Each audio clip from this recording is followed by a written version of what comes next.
Et bonjour tout le monde, c'est AB Maker et aujourd'hui on se retrouve pour la toute première vidéo de ma chaîne YouTube qui sera sur le thème du bricolage. Et pour cette première vidéo, j'avais envie de commencer avec un gros projet, construire cette fraiseuse à commande numérique que vous voyez à l'écran. Donc on va pouvoir commencer la construction de cette machine.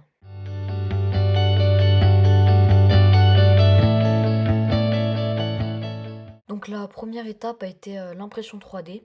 Donc après une bonne centaine d'heures d'impression, voici le résultat. Donc on peut voir qu'il y a quand même pas mal de pièces que j'ai dû imprimer. Donc j'ai imprimé tous les fichiers du créateur, sauf le boîtier pour l'électronique car le modèle de base ne me convenait pas. Donc je l'ai amélioré notamment avec l'ajout d'un ventilateur pour le refroidissement. Donc j'ai tout modélisé sur Fusion 360 et donc voici le résultat.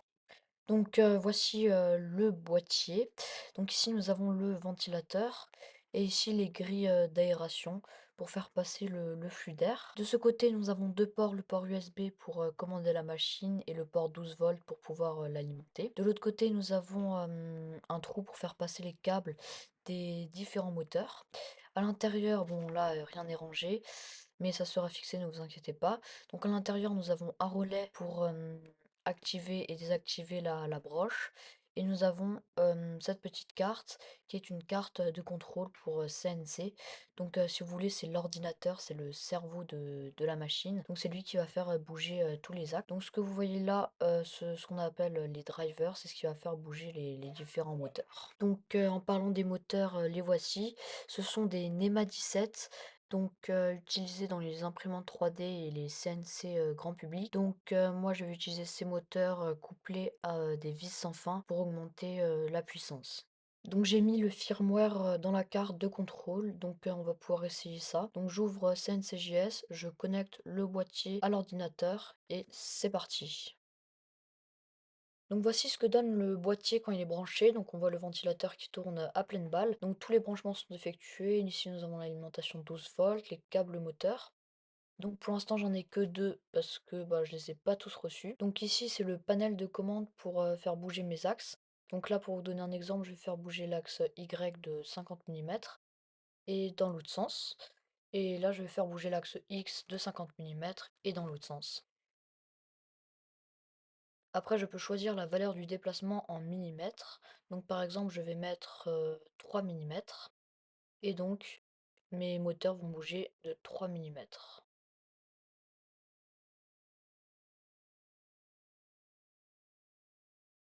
Donc ici, je vais lancer un usinage. Donc, pas un, enfin, je vais lancer un usinage, mais pas à proprement parler, vu que la machine n'est pas encore faite. Mais je vais en quelque sorte lancer une simulation d'usinage. Et donc là, les moteurs tournent comme s'ils étaient en train d'usiner une pièce. Maintenant que la partie électronique fonctionne bien, on va pouvoir passer à la partie mécanique de la machine. Avant de passer à l'assemblage de la partie mécanique, il a fallu faire le panier et heureusement que le créateur de ce fichier a créé une fiche Excel avec toutes les pièces à acheter, donc ça m'a vachement simplifié la tâche.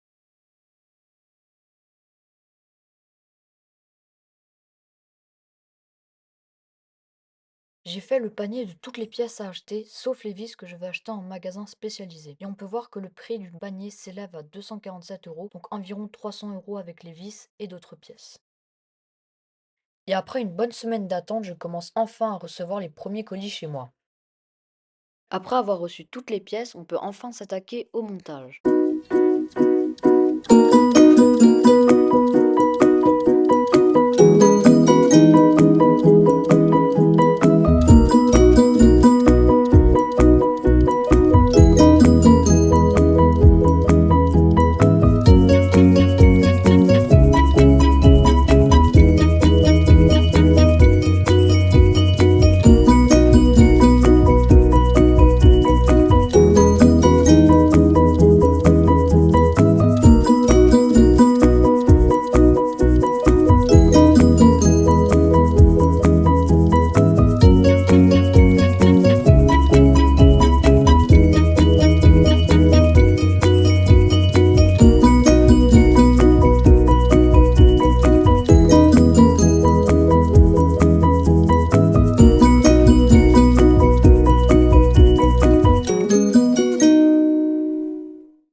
résultat final, je dois juste encore la mettre en place au garage et ajouter un bouton d'arrêt d'urgence pour la sécurité et elle sera prête à usiner.